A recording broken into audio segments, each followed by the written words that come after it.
الحمد لله والصلاة والسلام على رسول الله وعلى آله وصحبه وسلم تسليما كثيرا.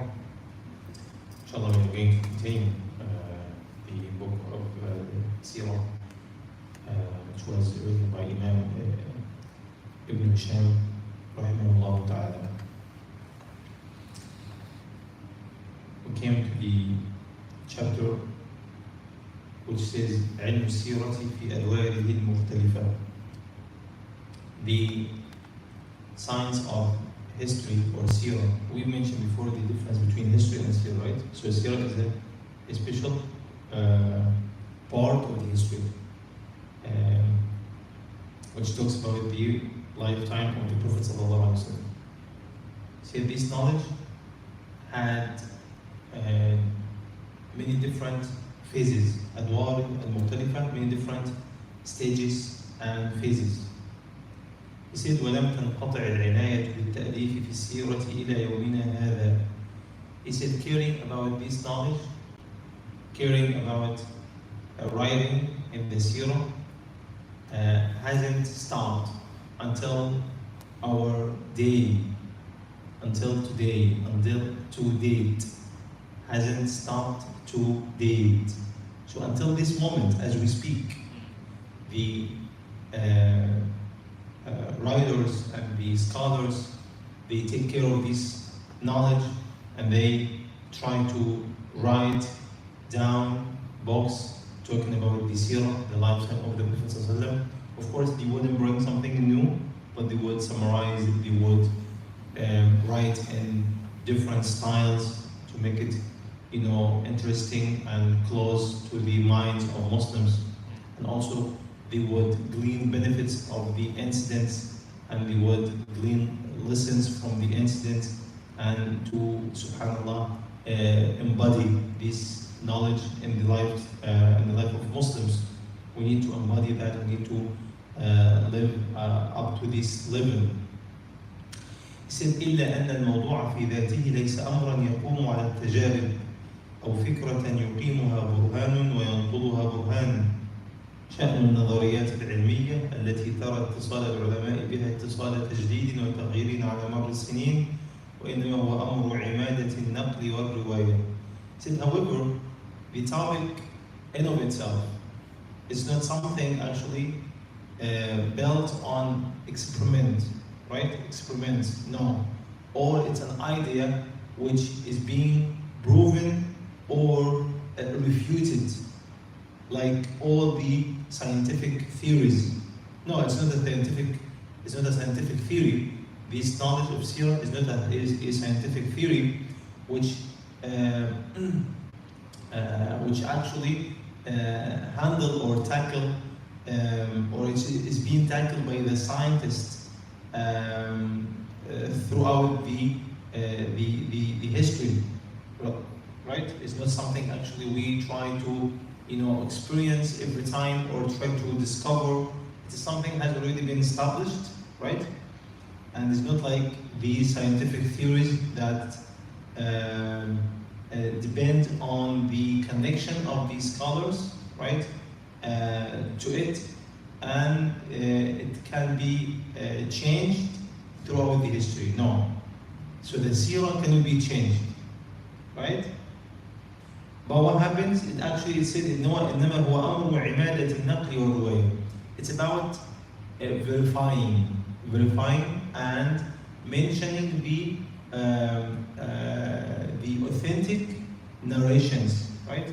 So to have an authentic narrative, right, about the seerah of the Prophet. Why do we have to say that? Because some of those who wrote about the seerah of the Prophet, they didn't actually care about the authentic narrations and the weak narrations. So they mentioned everything together, right, and mixed in one book or in one work, if you want to say. And then, subhanallah, these scholars after them, they came, and until this moment, they try to verify and try to filter and they try to mention what is authentic and what is not authentic, right? This is a knowledge of the seerah. He said, فكان المشتغلون بها أولا محدثين ناقلين ثم رأينا من جاء بعدهم جامعين مبوبين. Said, so those who were working on this knowledge before, right? They were narrators. They were only what? Narrators, like transmitters, right? They used to transmit the narrations, right? Then those who came after them, they actually tried to do what? To put these narrations under the specific chapters and to make chapters. These narrations, this group of narrations talk about the period before the Prophet Muhammad ﷺ. And these group of narrations talk about when he was young ﷺ, when he traveled, when the revelation came to him. So they made the chapters, right? They made the chapters and they put these narrations into chapters. That means what they classified. Before, those who narrated, they didn't care about putting everything on its specific time, right? Together. They only collected. And those scholars who came after them, they made it more easier to the readers, by putting these under specific chapters. ولما استوى للمتأخرين ما جمع المتقدمون جاء طور النقد والتعليق كما فعل ابن هشام في سيرة ابن إسحاق. And then when that had already been settled, خلاص, now everything has been actually collected and has been verified and has been actually, you can say, categorized, right? So now the next work after, now what is the first work? To collect, right? Narration. But the second work? To put these narrations were under the chapters, specific chapters, right? The third is the rule of those who give their commentaries and criticism, right? So some of those who came after that, they criticized the narrations. They said, no, these narrations are not right. These narrations are not authentic. And those who came after that, they also mentioned their commentaries on the narrations, right? As Ibn Hisham, Rahmah, did when he summarized his Seerah from the book of Ibn Ishaq. كما فعل ابن هشام في سيرة ابن إسحاق. So Ibn Hisham, Rahmah, he didn't bring anything from his mind, but he actually took the book of Ibn Ishaq about Seerah, and he tried to criticize what is not authentic, and he tried to verify, and he tried also his best to give his commentary on what Ibn Ishaq rahimahullah did, right? فكان هذا التراث بين أيدي من جاء بعدهم شيئا غير قابل لجديد في جوهره. So this legacy, subhanallah, this legacy of those scholars who did all of these works, right, came to this, subhanallah, to those generations after them, something that cannot be renewed. Cannot be what? Renewed. Wasn't something actually able to be changed. No. In its essence, it was something khalas, something has been established. So those who came after those scholars, they found something already has been established, right? So it wasn't something prone to any change or something, prone to any actually, kind of modification. No. In its essence, right? كل مجهود فيه كان في الشكل والصورة لا يمس الجوهر إلا بمقدار. He said all of the efforts that happened after those scholars that we mentioned, Ibn Hisham, Ishaq, all of these efforts were only focusing on something related to what? To the how to formulate it, how to paraphrase it, how to do what? To paraphrase and formulate. But it's not something related to the essence of the knowledge, right? It's not something related to the essence of the knowledge so far. It's not something related to the essence of the knowledge. No, it's only something related to the how to paraphrase, how to write it in different styles, right? but everything was already done before has been, adopted by the new scholars. وقد رأينا المؤلفين فيه على ضربين، فريق عاش في ظل كتب الأولين يتناولها بالشرح أو الاختصار أو النظم ليسهل حفظها، وفريق صبغ نفسه بصبغة المؤلف المبتدع فجمع بين يديه كتب السيرة وخرج منها بكتاب هو في ظاهره له وفي حقيقته أنه لغير واحد ممن سبقه. So beautiful. He said, Subhanallah. So after that, we have seen the writers about this knowledge are of two kinds. Are of two what? Of two categories.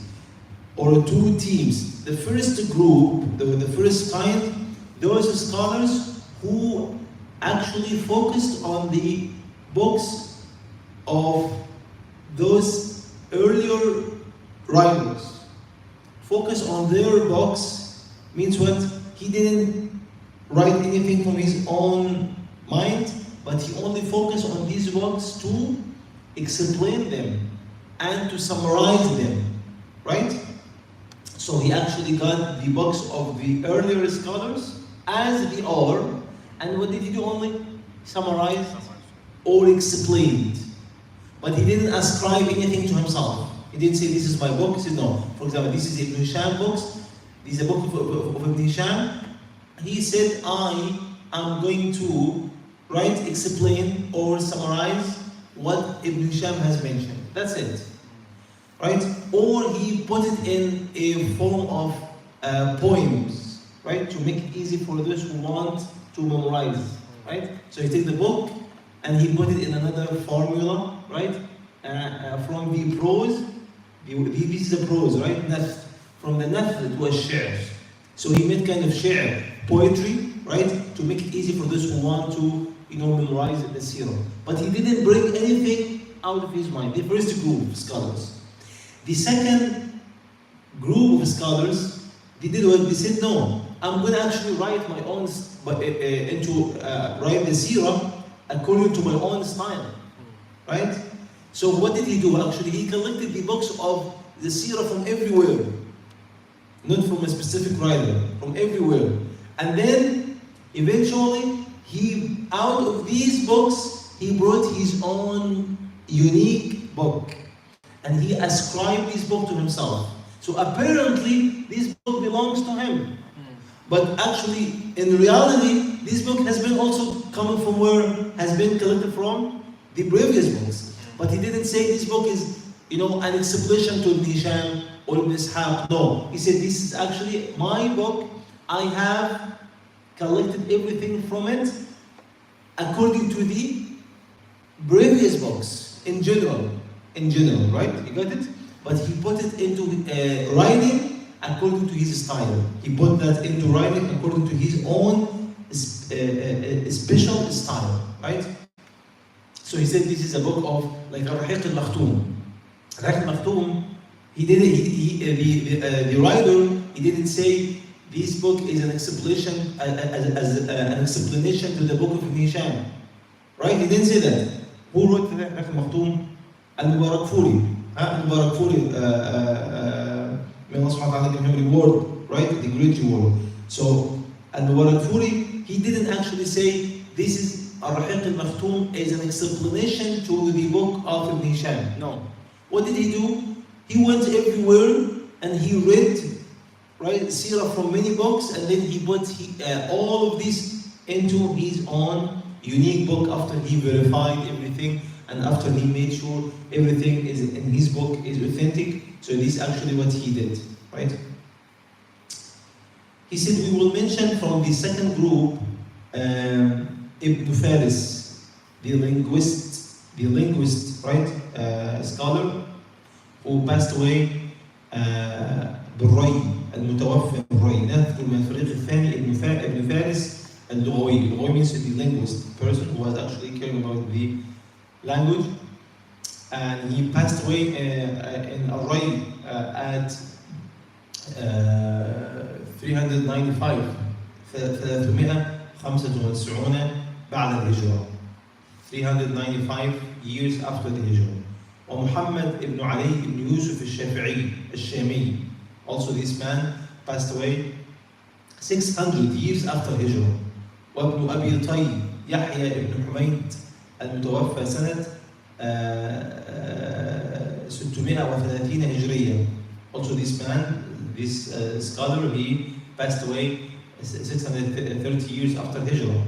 وظهير الدين علي بن محمد الكازورني المتوفى سنة 694 هجرية. وعلاء الدين علي بن محمد الخلاطي الحنفي المتوفى سنة 708 هجرية.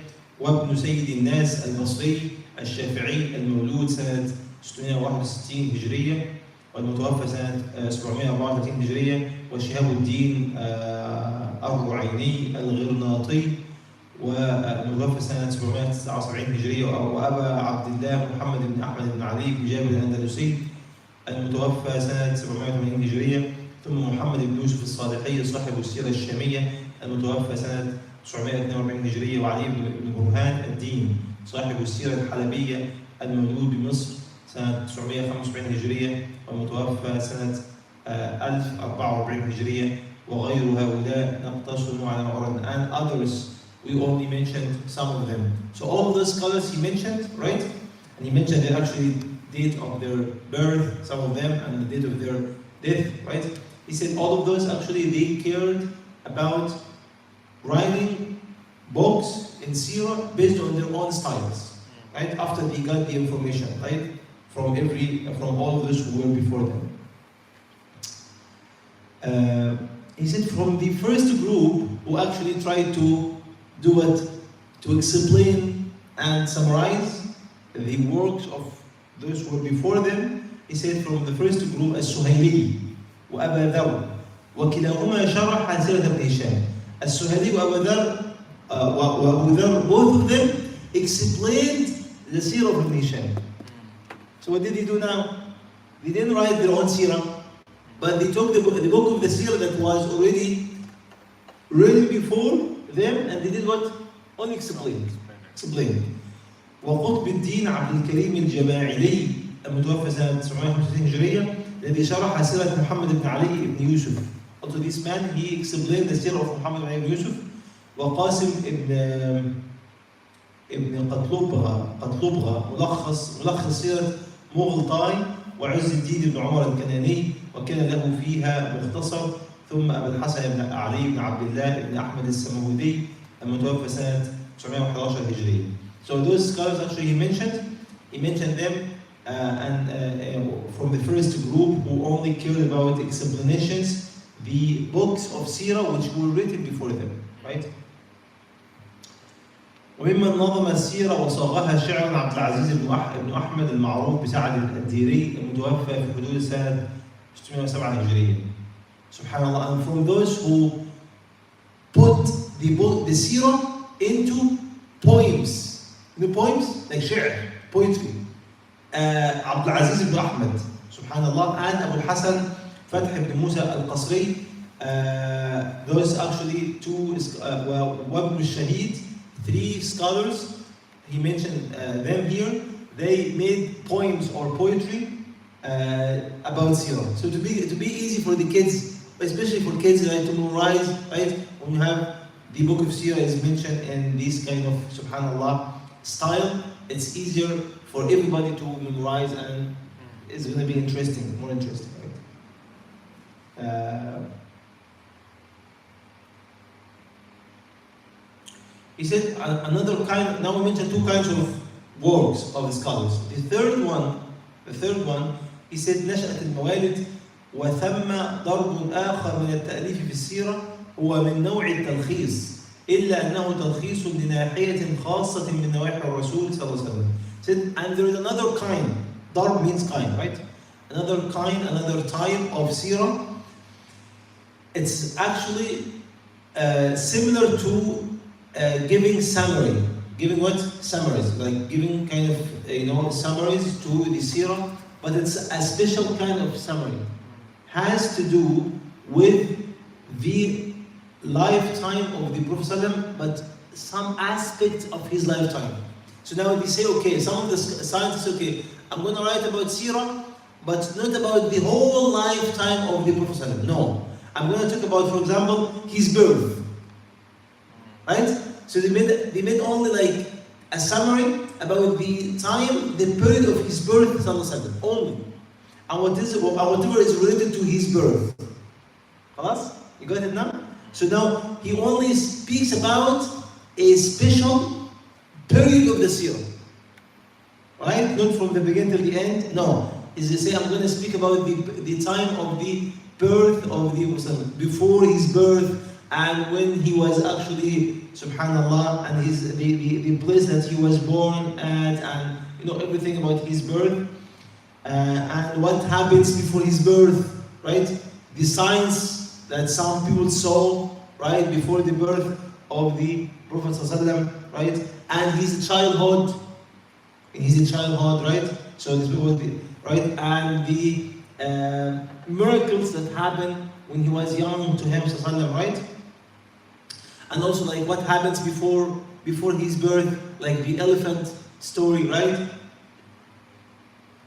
And some of them spoke about his life in his age of youth, right? And until he got the prophethood. So they divided the seerah into chapters, means into stages. The stage of his birth, the stage of his youth, the stage of his prophethood, the first time he received the prophethood, the first time he وَاطَّلَعَ بِعِبْءِ الرِّسَالَةِ, the first time he got the message from Allah Azza wa Jalla when he was in the cave of Hira. وَمَا طُبِعَ عَلَيْهِ مِنْ خُلُقٍ طَيِّبٍ وَصِفَةٍ حَمِيدَةٍ. And some of the books of the seerah only spoke about his characters, his personality, sallallahu alaihi wasallam, his manners, sallallahu alaihi wasallam. وَبُعْدٍ عَمَّا كَانَ يَأْلَفُهُ الشُّبَّانُ فِي أَيَّامٍ. And some of the seerah spoke about his manners, and he spoke about what he used to stay away from. He used to stay away from what? From all of this bad stuff that the youth at his time used to do. Like he never made sujood to any idol. He never actually committed any crime, right? He never, subhanallah, did anything haram in his youth age. So, I think is it clear until now? Okay. He said, this work that you have mentioned now, you can call it a kind of a summary or summarized translation, right? Or a summarized seerah to the first stage of his lifetime. So they didn't speak about actually what happened after that in his battles. No, they only spoke about what? The first part of his lifetime. From the moment that he was born till the moment that he got the message. Right? And then they mentioned a very quick glance to his time after the messengership. But in a very actually in what you call in brief. And some people they call that al-Mawlid al-Nabawi. Al-Mawlid al-Nabawi. They call it what al-Mawlid means, the seerah which talks about the birth of the Prophet. He said, وهو من قبيل ما يعده العلماء الدينيون ليلقوه في الموسم الرسمي العام بعد العام في المساجد أو في غيرها. وقد زخرت بهذا النوع خزانة التأليف حتى أصبحت الرسائل التي وضعت فيها لا تدخل تحت حصر. Is it actually, what is the purpose of this? Subhanallah, we see actually something we will agree with. But what is the purpose of that kind of seerah? He said only to be sent in the season of what? Al-Mawlid. So when they actually used to celebrate every year the birth date of the Prophet, some of those people they used to bring such stories to only say it in these occasions, in these celebrations, right? So the purpose of that is to make it easy for those who wanna speak in this night about the Prophet Muhammad sallallahu alaihi wasallam. They wouldn't actually read the whole seerah, right? In one night. So they only focus on what? On the time of his birth, and before that, and after that little bit, and that's it. Khalas, this is summary. And this is, we mentioned the seerah in one night, right? Of course, this is not actually our way, because we believe it's not right to celebrate the Mawlid, right? Because we say none of the Sahaba celebrated. Huh? No, even the Prophet himself, he didn't celebrate the Mawlid and Nabawi. He was only fasting every one day. And he said, that is the day that I was born on, so I like to fast. But anyway, he mentioned what happened after that. So it didn't actually necessarily something we agree with, but that what happened, right? So now we mentioned so far three kinds or three stages of the what you call seerah, and I think it's enough for tonight. These three stages of the seerah are very important to know about them. And nowadays, most of those who write about seerah, they try to summarize seerah, right, and to put it into a modern style of writing to make it easy for readers, and also they try to, subhanallah, sometimes stop and take one incident and glean some benefits, like the Battle of Badr. You might see it now, some people say, okay, the Battle of Badr, commentaries, and he put his commentary on this battle, right? And what is the lesson that we can understand from this battle? And what is the reason of victory? Or Battle of Uhud? Why did it actually happen? And what is the reason for Muslims to get defeated, right? And they mentioned the story and mentioned the benefits of that. That inshallah what we are going to talk about maybe later. We ask Allah Azza to unite all of us with the Prophet sallallahu alaihi wasallam. Any question before I finish? No, that's it. We have now 1 minute to ask if you have any question. Something is not clear. Something needs kind of. Poetry is not forbidden, so it means it's okay. No, poetry is okay. Like poetry or poem is something okay, of course, because it has nothing to do with music. Okay. What about naat? Naat is the same thing. In our country, they have naat. Not? Naat. Like what? Like nasheed. Nasheed. Yeah, you know, as long as the words are okay, like the words that are being actually used are, you know, are good words, of course, with seerah, and there is no music. They don't actually use music, so the poetry doesn't have music. I mean, it's not necessarily to be accompanied by music. What about the duffy? Duff is only the duff is only used in the kind of what do you call wedding ceremony, right? The wedding ceremony, right?